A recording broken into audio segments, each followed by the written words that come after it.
o objetivo desse seminário, e quando a gente ouve a Renata fica cada vez mais claro, não é nem dizer a outros atores sociais, mas é gritar a outros atores sociais o drama vivido por esses trabalhadores. O adoecimento desse trabalhador, o sofrimento desse trabalhador, não pode ser responsabilidade restrita ao movimento sindical ou aos abnegados que militam na área de saúde do trabalhador, mas, acima de tudo, tem que ser uma responsabilidade de cobrança da mudança dessa forma de gestão.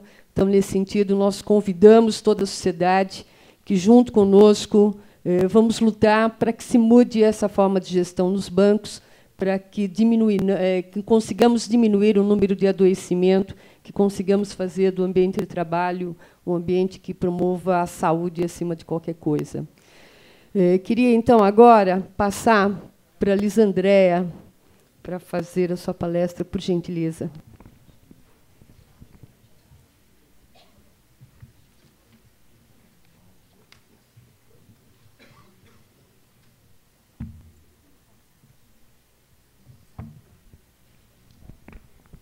Bom dia a todos.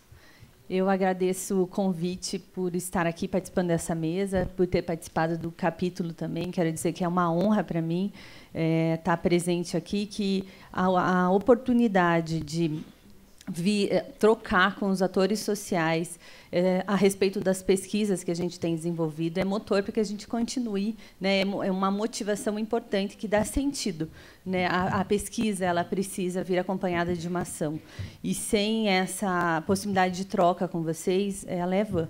Então, o que dá sentido ao meu trabalho como pesquisadora hoje é essa construção conjunta de ver que o livro não fica no armário, mas ele vem para discussão e tem o objetivo de subsidiar transformações na realidade são feitas coletivamente. Então, é uma maneira de participar também desse processo. Este evento marca exatamente um momento de maturidade do movimento sindical bancário, né, que eu tenho a felicidade de estar acompanhando aí já há 6, 7 anos, e que hoje tem sido exemplo para tantas outras categorias e tantos outros movimentos sociais na luta mesmo por transformações. Então, parabéns pela organização desse evento, pela iniciativa. Da mesma maneira, queria destacar como é importante o trabalho dos pesquisadores no Brasil, na área de psicodinâmica do trabalho, né, que tem aprendido já desde a década de 80 com o professor Desjur, e estão espalhados por tantos lugares já do Brasil, Manaus, Brasília, Rio Grande do Sul, aqui em São Paulo, de uma maneira muito significativa. Lá no Paraná, a gente está tentando constituir grupos de trabalho e de pesquisa, de ação dentro, lá em Curitiba, em outras regiões do Paraná. Então, eu queria agradecer também ao professor Desjur com a sua generosidade, ele tem compartilhado tantos conhecimentos, percepções e tem permitido transformações na nossa realidade brasileira. Como pesquisadora, a gente nunca sabe muito bem onde é que vão as sementes que a gente planta, né? Então, é muito bom poder hoje ter a presença do professor Desjur, porque esse evento também é fruto de um trabalho que ele vem construindo e que vários outros pesquisadores vêm construindo. E a minha fala é especificamente sobre as questões de assédio moral, foi meu assunto de doutorado, assédio moral na categoria bancária. E o meu capítulo foi escrito junto com uma aluna, Rossana Jost, e nós temos um grupo de pesquisa, então nós trabalhamos em conjunto com alunos, e ela esteve comigo nessa jornada para escrever esse capítulo. Pode passar, por favor. E, para começar, eu queria marcar que a posição que a perspectiva que eu trabalho do assédio moral é diferente da perspectiva que trata o assédio como uma questão entre uma vítima e um agressor. O assédio moral ele é muito para além de vítimas e agressores, precisa ser visto como um processo organizacional, um processo que tem origem na organização do trabalho, na forma de gestão e nesse contexto produtivo atual. Ele precisa ser avaliado dentro deste contexto. na perspectiva da vítima e do agressor, você tem a pessoalização do processo de assédio, da agressão, como a responsabilidade são das pessoas, é a personalidade daquele indivíduo, né? Então, é fácil tratar o assédio moral nessa perspectiva.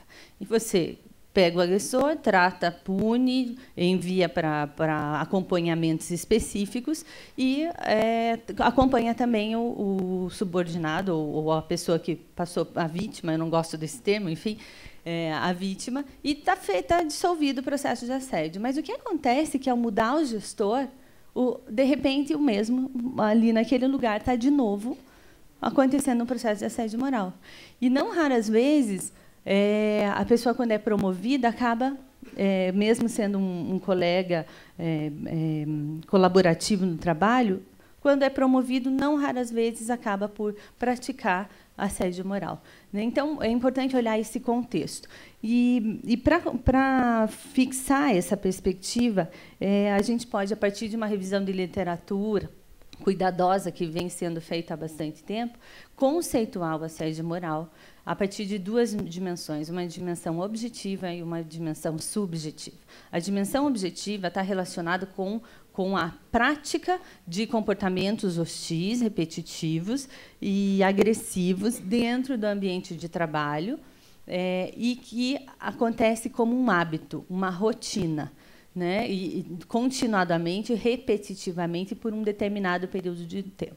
Eu gosto de dizer que, para diagnosticar assédio moral, a gente não pode ter uma foto. O supervisor gritou comigo, ou o meu colega entrou no meu computador e alterou meus dados para me prejudicar. Você tem que ter um filme. Desde quando isso está acontecendo, como que você percebeu, o que mais que aconteceu, quem estava presente, né, quais outras situações. Então, é um conjunto de práticas, não é um comportamento específico que vai caracterizar o assédio moral. A dimensão subjetiva é a outra dimensão que precisa estar presente. Existe a prática, mas também a percepção de uma pessoa ou de um grupo de que está sendo humilhado. Então, a vivência de que a minha dignidade está sendo afetada. Por isso, o assédio moral, por essa continuidade, repetitividade, esse senso de estar sendo afetado na sua dignidade, ele é considerado uma violência psicológica extrema. E essa violência psicológica extrema, a figura do iceberg nos ajuda a entender bem. Quando aparece o assédio moral, é porque várias agressões já aconteceram. A violência já está presente há muito tempo, porque ela é uma situação grave de violência. Pode passar, por favor. E hoje, aí, resumidamente, a gente pode tratar que tem dois tipos principais de assédio moral: o assédio moral interpessoal e o assédio moral organizacional. O assédio moral interpessoal ele é marcado por uma pessoalização, uma perseguição direcionada na forma de armadilhas, planejadamente, com um alvo definido. É sempre aquela pessoa, com nome e sobrenome. Então, se determina que agora essa pessoa não vai mais sobreviver aqui dentro. E aí a vida dela vira um inferno e passa a ter uma perseguição até que haja, então, a sua exclusão ou controle da sua ação dentro do trabalho. Já o assédio organizacional é o que a gente vê como mais repetitivamente dentro do ambiente do trabalho, e principalmente do trabalho bancário, que é o assédio direcionado a um coletivo, que está difuso, onde a violência faz parte das políticas e práticas organizacionais. Está dentro do processo de gestão. É o fundamento, é o substrato do processo de gestão. O alvo pode até ser determinado. Todos aqueles que apresentam problemas de saúde, todos aqueles que não batem metas, todos aqueles que questionam, que confrontam, podem passar por processo de perseguição. É alvo até determinado, mas, entretanto, é direcionado para um coletivo, não é sempre aquela mesma pessoa com nome e sobrenome. Hoje é uma pessoa que é chamada para ser exposta, como apareceu na pesquisa, exposta publicamente porque não apresentou os resultados. Reuniões coletivas chamam, explique como você conseguiu ser o pior. Essa história eu sempre conto porque um trabalhador me relatou isso. Reuniões coletivas, você é chamado à frente para dizer como é que você conseguiu ser o pior vendedor, ou não cumpriu a meta, teve o menor índice de produtividade daquele grupo. Então, essa forma de assédio moral ele pode ser praticado simplesmente por política, um procedimento organizacional, ou então ele é pessoalizado no gerente ou no próprio grupo. Mas o seu fundamento é essencialmente a organização do trabalho, tanto um quanto o outro. E eu vou falar um pouquinho disso. No capítulo, pode passar. No capítulo, há um esforço a partir desses conceitos em mostrar como as novas formas de organização do trabalho proporcionam uma individualização e a vivência do individualismo como uma estratégia defensiva que vai ser o substrato para o assédio moral. E o assédio moral, então, aparece como uma patologia da solidão. Se utiliza de fundamentos da teoria psicodinâmica do trabalho e também da teoria das teorias da psicossociologia e alguns autores da sociologia do trabalho para discutir criticamente essa forma de organização e essa relação. Por outro lado, essas novas formas de gestão, de uma maneira muito perspicaz, promovem a banalização do assédio moral. Primeiro, elas naturalizam. Não, veja, é parte do processo hoje de sobrevivência organizacional ter políticas agressivas de sustentação no mercado, de apresentação de resultados, de gestão por objetivos, e, então, faz parte hoje ter metas de produtividade. Ok? Como essas metas são acompanhadas? É isso que vai definir a vivência ou não do assédio. E aí, por outro lado, eles naturalizam. Falam, não, mas é natural, todas as pessoas estão tratando dessa maneira esse acompanhamento de metas. Claro que é por resultado do seu trabalho e não do processo. E o assédio moral, analisado e naturalizado, ele facilmente se transforma numa estratégia de gestão que tenta ser legitimada. Então, eu vou discutir um pouquinho isso no tempo que eu tenho, que já está quase acabando. E as novas formas de organização do trabalho, elas partem inicialmente de uma avaliação individualizada, comparativa e por resultados, que é muito, um exemplo clássico é o ranking. Coloca todo mundo comparativamente os resultados de cada um naquele período e por si só já é uma exposição constrangedora. Sempre vai ter um primeiro e um último. Um trabalhador falou para mim, olha, lá na minha agência, o último colocado tinha cumprido 120% da meta e continuou sendo humilhado. Todos cumpriram a meta, superaram a meta, só que o último colocado continuava sendo humilhado.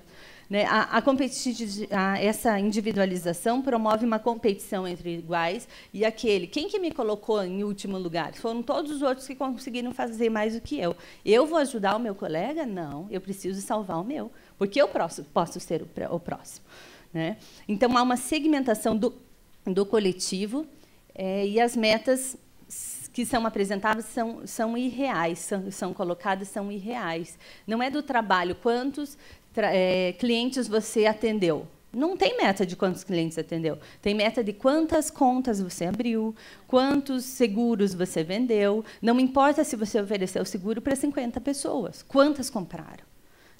E aí aparece que o trabalho é vender. Não, o trabalho é oferecer. Então, há uma mentira instituída, conforme propõe o professor Deju também, é uma mentira instituída sobre o que, de fato, é considerado trabalho ou não.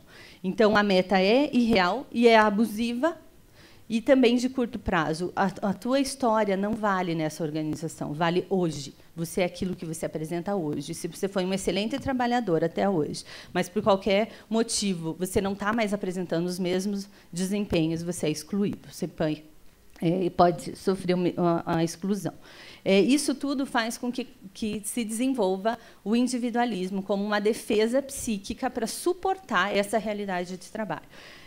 A defesa psíquica da cegueira, da surdez e do silêncio. Eu não vi nada, eu não sei de nada e eu não vou falar nada. Por isso, diante do assédio, não há solidariedade. O assédio é uma prática muito antiga. Muitas coisas que eu estou falando aqui, o professor Deju já escreveu. O assédio é uma prática antiga, mas, neste momento, nessa organização atual, o que acontece é que não há solidariedade diante do assédio moral. E aí, essa desestruturação do viver juntos se dá como uma consequência dessa organização do trabalho. As relações são superficiais, temporárias e úteis. O outro é importante para mim enquanto ele me servir alguma coisa para os meus objetivos, dentro dessa lógica. Então, não há confiança, não há solidariedade e nem cooperação. O isolamento se instala e é muito fácil. Aí, o assédio moral aparece como mais uma face desse processo de violência e de individualização. Pode passar. Portanto, é uma patologia da solidão. Se não fosse essa ruptura dos vínculos sociais, não teríamos tantos casos de assédio moral. Para finalizar, essas novas formas de organização do trabalho, é muito incrível o que acontece, que, ao segmentar o coletivo, quem se torna referência? Se o meu colega, o meu igual, não é referência, a referência passa a ser a empresa. E aí há um vínculo sedutor que promove o sequestro da subjetividade do trabalhador. Ele passa a internalizar os valores da organização, os princípios e os projetos organizacionais como se fossem os projetos deles. E quando ele se dedica para cumprir aquelas metas, é como se fossem metas da vida dele, como se ele estivesse trabalhando para ele. Ele acredita piamente que ele está fazendo aquilo por um objetivo pessoal, em busca de um sucesso, de uma carreira, de um reconhecimento, prometido que nunca chega. Né? E esse envolvimento promove o sequestro da subjetividade desse trabalhador. E, diante desse sequestro, a internalização do controle acontece, e ele é o seu próprio controlador. Né? É muito comum os trabalhadores falarem dos esforços para cumprir essas metas. Inclusive, eu já ouvi relato, eu faço churrasco no aniversário da minha filha, chamo todo mundo e eu fico oferecendo seguro e não sei o quê para tentar cumprir a meta. E outros relatos como a mendicância. Eu me sinto um mendigo pedindo ajuda para os meus clientes para cumprir as metas. Essa banalização do assédio, essa internalização dos valores organizacionais permite que a violência seja legitimada. Há um discurso todo muito bem elaborado para dizer que faz parte, que na lógica utilitária economicista isso faz parte. E o trabalhador, então, internaliza e a organização, e reproduz essa lógica, e é claro que o assédio moral é só uma partezinha desse processo. Por sua vez, o que a organização faz em relação ao assédio moral? E, quando ela trata, tenta individualizar, é responsabilidade do sujeito. É o gestor que está praticando aquilo, e não o trabalhador. E aí, dentro disso, se instrumentaliza o controle e o assédio moral vira uma estratégia de gestão, passa a ser aceito e reproduzido, principalmente na forma do assédio organizacional. Se ele está sendo perseguido, se a pessoa está sendo humilhada, também quem mandou não bater a meta. O próprio trabalhador reproduz aquilo. Portanto, o assédio moral precisa ser visto como, nesse contexto da organização do trabalho, hoje inserido e envolto de um discurso que tenta legitimar a violência como justificativa. Para finalizar, então, é importante perceber que o assédio moral transcende atos de indivíduos isolados, que a empresa legitima, proporcionando condições para que o assédio moral aconteça, ao promover o individualismo. Então, ele é a grande raiz desse processo. E, claro, é óbvio que, nesta forma de organização do trabalho, só podia acontecer o assédio moral. Ele é muito coerente com essa forma de organização do trabalho. Então, o custo dessa forma o assédio moral. Para finalizar, o último slide, aqui. Para quem quiser mais informações sobre assédio moral no trabalho bancário, tem um livro que é decorrente da tese Assédio Moral Organizacional, e também acabou de ser lançado um livro em parceria com o Sindicato dos Bancários de Brasília e a UNB, com perspectiva da psicodinâmica do trabalho, que se chama Adoecimento Psíquico no Trabalho Bancário. E eu tenho também um capítulo lá sobre assédio moral, bem atualizado nessa questão.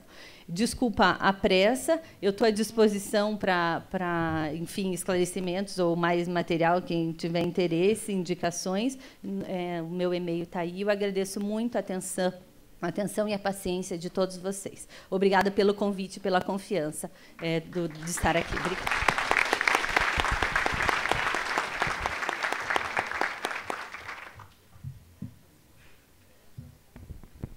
Muito obrigada, Lisandréia, mais uma vez, pela sua brilhante exposição. Muito obrigada. É uma pena que tenhamos um tempo tão curto, né? É um tema de interesse tão grande, a vontade de ficarmos debatendo horas e horas, mas, infelizmente, não nos é possível. Eu queria, então, agora passar a palavra para Elizabeth Zulmira Rossi, por gentileza. Bom dia a todos. Eu gostaria de agradecer o convite para participar do livro, né, para escrever o capítulo, e também para participar dessa mesa, né, com pessoas tão ilustres. Né? Bom, eu vou falar um pouco do que está no capítulo, que é sobre as consequências psíquicas do adoecimento por Ler Dort e o fracasso do processo de reabilitação e a volta para o trabalho. Eu acho que a doutora Maria Maeno já tocou em questões importantes, né, sobre essa questão, principalmente todo esse processo até um pouco orquestrado de desqualificar, né, essa patologia. O que eu vou falar é um breve, né, um pouco do que está no capítulo, que também faz parte do meu trabalho de doutorado, que também foi feito com bancários e teve como campo os sindicatos bancários do Estado de Goiás. E todo o estudo ele foi fundamentado também na psicodinâmica do trabalho e que teve como principal referência a obra do Christophe Dejoux. Não é? Bom, o recorte que foi feito nessa minha pesquisa com trabalhadores bancários que estavam afastados para tratamento da saúde em vias de ingresso no programa de reabilitação profissional do Instituto Nacional de Seguro Social do Ministério da Previdência Social. Né? A organização do trabalho que esses bancários estavam inseridas, eu acho que até a pesquisa que foi trazida aqui pelo sindicato já esclarece muito bem, né, que organização do trabalho é essa que esses bancários estão inseridos, né, porque ela é pautada pela rigidez dos procedimentos, intensificação das cobranças diárias vinda dos gerentes, né, para cumprimento de metas de venda dos produtos, independente se o bancário tem ou não relação direta com o cliente, né, com o cliente externo, principalmente. Como afirmou um bancário, que ele disse que havia cotas para venda de seguro de vida, seguro de carro, venda de cartões e outros produtos, e que, se ele não cumprisse a meta, ele poderia ser demitido. Né? Então, havia também pressão de tempo para a execução da tarefa, como está também exemplificado em outro fragmento, em que o bancário diz que cada tarefa é realizada sob pressão de tempo, e também havia pressão por produtividade. Então, a conjunção dessas duas pressões. Né? Por isso, ele afirma, eu trabalhava o tempo todo sem parar. Ainda, eles eram confrontados com a pressão dos clientes externos. Né? Um bancário relatou que era submetido a horas intermináveis de trabalho, porque o gerente sempre pedia algo a mais. Ainda a questão da sobrecarga de trabalho, porque, apesar do grande volume, a área bancária nunca se trabalhou com folga de funcionários. Né? Então, diante dessa organização de trabalho, né, extremamente opressiva, os bancários eles adotaram algumas estratégias de defesa para suportar, né, para dar conta de trabalhar. Né? Então, diante das características dessa organização, que não permitia nenhuma formação do coletivo de trabalho, para que até possibilitasse a criação de um espaço de fala para que esses trabalhadores pudessem elaborar as vivências deles de sofrimento em relação ao descontentamento, ansiedade, angústia, irritação, medo em relação às pressões. Né? Então, confrontados nesse isolamento, impulsionados pelo espírito de competitividade, cada vez mais disseminado pela gestão, né, entre os pares, cada bancário teve que enfrentar sozinho o sofrimento gerado por essa violência por produtividade. Né? Então, desse modo, só restou para os bancários a aceleração dos movimentos, que fez o papel de estratégia de defesa, né, que é uma construção psíquica, né, mediante o recurso da repressão da subjetividade, né, a repressão da criatividade, da agressividade, né, do próprio descontentamento, que levou à aceleração da cadência do ritmo de trabalho para abreviar o tempo de realização da tarefa repetitiva e até às vezes monótona, sob pressão e destituída de sentido, né. Ao mesmo tempo, né, a aceleração dos movimentos tornou-se uma via de expressão da subjetividade reprimida e restituiu um pouco da autonomia desses trabalhadores no desenvolvimento de uma dramaturgia para realizar a tarefa, que favoreceu a obtenção do reconhecimento pela meta alcançada, pois, quanto mais acelerava o ritmo de trabalho, maior era a produtividade, né. Então, enquanto suportaram, os bancários fizeram uso dessa estratégia, né, de autoaceleração dos movimentos para enfrentar o sofrimento, né. E, contudo, os bancários, né, após o adoecimento, né, o adoecimento em si ele significou o fracasso, a ineficiência, até mesmo dessa estratégia de defesa, né, a autoaceleração dos movimentos. Se, por um lado, a estratégia de defesa ajudava os bancários a enfrentar o sofrimento no trabalho e acalmar a angústia proveniente das pressões por produtividade, enfrentar o medo dos riscos e ameaças de demissão, por outro, o uso frequente, né, constatou-se que os bancários, essa própria estratégia levou ao entorpecimento do pensamento e da afetividade, de tal modo que eles não perceberam, né, os primeiros sinais de adoecimento, a dor, né, como relatou uma bancária. Eu tinha dor, mas eu não sou muito sensível à dor, né. Assim, ao longo do tempo de trabalho, né, essa estratégia de defesa, por não ter sido eficaz no seu papel de conjurar o sofrimento, ela foi vencida pelo adoecimento, e aí manifestado pelas dores nos ombros, nos braços, nas mãos, da coluna, né.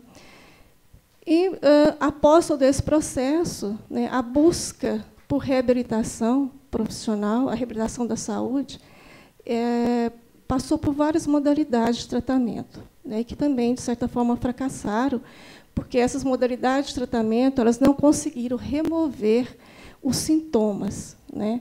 Quando muito, eles foram aliviados temporariamente, porque, após algum tempo, os sintomas voltavam, né. Então, nessa tentativa de aliviar o principal sintoma, os bancários passaram por vários estágios. Inicialmente, eles fizeram uso indiscriminado de analgésicos, né, por conta própria, eles foram tomando analgésicos. Depois, eles procuraram o médico do trabalho, né, porque aí já começava a sentir necessidade de licença, né. Por fim, em seguida, eles procuraram ortopedistas, reumatologistas, neurologistas, né, em busca de solução, né. Por fim, por causa da fragilização psíquica provocada pela patologia, os bancários procuraram ainda a psicoterapia. Porém, essa modalidade de tratamento também se revelou ineficaz, porque essa escuta, né, não estava voltada para o sofrimento que estava como causa o trabalho, né. E, assim, a persistência da dor fez os bancários duvidarem da eficácia de todas as formas de tratamento, como afirmou um bancário. A Lerdort, elas são uma patologia que não tem recuperação. Por isso, tem que aprender a administrar os sintomas, né. E, de acordo com os bancários, os fatores que dificultaram a reabilitação da saúde foram os seguintes. Primeiro, o sentimento de abandono, né, pelo banco, que, na hora que eles mais precisaram, o banco os abandona, né. Também da exclusão, porque eles perdem o espaço de trabalho, e isso gera também perda financeira, perda das relações sociais de trabalho. Também outra questão que dificulta muito é a fragilização do aparelho musculoesquelético, por ter sido muito solicitado, muito exigido, né, no processo mesmo de autoaceleração do movimento. Então, não responde mais às tentativas de tratamento. A cronicidade da dor e a resposta lenta do corpo ao tratamento, né, que gera muita impaciência neles, porque eles também estão muito engajados nessa aceleração da tecnologia, né, com respostas muito rápidas. Então, eles querem também uma resposta do corpo que seja rápida, né? E, com isso, uma contínua desistência do tratamento, né? De acordo com o relato de um bancário, nesse período de afastamento do trabalho, o sentimento de incapacidade e de estar improdutivo o matava, né? A volta também é um pouco trágica para esses bancários, porque, após um longo período de afastamento para a recuperação da saúde, é difícil quando você retorna. Aí eles disseram, tem que sair procurando um lugar, tem que, né, porque ele perde o posto de trabalho, então eles têm que procurar outro lugar. Se a volta ao trabalho representa uma promessa de reconquista do espaço, juntamente com outros benefícios materiais, simbólicas, né, por exemplo. Por outro lado, ela contribui para o agravamento do sintoma, porque, de forma geral, os bancos ainda não possuem políticas ou qualquer outra ação para mediar esse processo. Como está expresso no relato de um bancário, que ele diz, o gerente só estava preocupado em cumprir determinadas formalidades legais. Por exemplo, qual o prazo determinado em que ele poderia me mandar para o quadro suplementar, ou seja, mandar para outro lugar. Ainda a falta de acolhida dos colegas, a falta de treinamento para ocupar outra função. Nesse processo, também fracassou o programa de reabilitação profissional oferecida pela Unidade de Tratamento do INSS, garantido pela Constituição de 1988, como a forma de garantir a volta do trabalhador para o trabalho. Porque as políticas e os próprios procedimentos adotados pelo órgão, né, para reconhecimento nexo causal da patologia com o trabalho, que essa é uma condição para entrar no programa de reabilitação do INSS, não consideram as implicações da relação entre o ato de trabalhar e o psiquismo do trabalhador, pois os fatores que não sejam passíveis de observação direta, medição, quantificação, são desconsiderados. Assim, os bancários aqui em questão permaneceram por longo tempo afastados por licença médica para reabilitação da saúde. Nesse processo, eles foram submetidos a um vai e vem que se alternou entre período de licença para tratamento e volta para o trabalho, mesmo sem estar com a saúde recuperada. Esta volta ocorreu, às vezes, para a mesma tarefa que gerou a patologia, para outros postos incompatíveis com as limitações impostas pelo adoecimento, ou para um posto cujo conteúdo da tarefa não tinha nenhum significado para eles. Desse modo, a volta ao trabalho após alguns dias ou meses, os sintomas se agravam. E os bancários não conseguiram mais permanecer no trabalho. Nesse impasse, a saúde fica mais fragilizada ante o fracasso do tratamento e das tentativas de volta, como consta no relato de um bancário. Mandaram fazer um estágio no banco, pediram uma troca de atividade, mas, para mim, não mudou nada o estágio. Não há muita diversificação nas tarefas. Tenho que me adaptar por aqui. De acordo com os bancários, outro fator que contribuiu para o agravamento dos sintomas e dificultou a volta diz respeito ao tratamento que eles recebiam por parte dos médicos peritos nas agências da Previdência Social, por ocasião das perícias pré-agendadas para concessão ou renovação do tratamento, que é um momento de grande conflito para eles, né?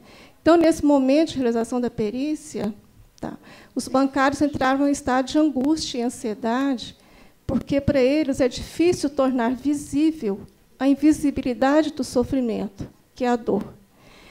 porque um perito, no momento lá da perícia, ele disse para o bancário, mostra para mim a sua dor. Né? Então, ele se vê na necessidade de obtenção de reconhecimento da patologia por causa de sua desqualificação, tanto por parte dos bancos, quanto pelos médicos peritos, médico do trabalho, e até mesmo pela própria família. Né? Então, há um deslocamento, vamos dizer assim, de investimento nesse processo. Eles saem da saúde e vão para a patologia. Então, eles passam o tempo todo, durante esse período, na busca de reconhecimento da patologia.